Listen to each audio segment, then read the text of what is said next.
Hello and welcome back to my channel. In today's video I will show you how you can just use your Microsoft Start app. So let's get started.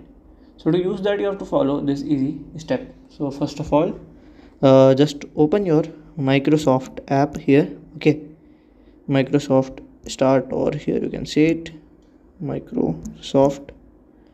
Here as you can see, okay, here, okay, just open this app and just to continue. So you can just use it like this. Okay, so you can just make your photos, you can use GPT-4, and you can do many other things, and it's a very useful app too. If you want have a like this, you can write like this. Okay, write a song that celebrates the beauty of the earth. So by this way you can just create anything and you can use it. And if you find this video helpful, make sure you like, subscribe and share the video. Thank you for watching.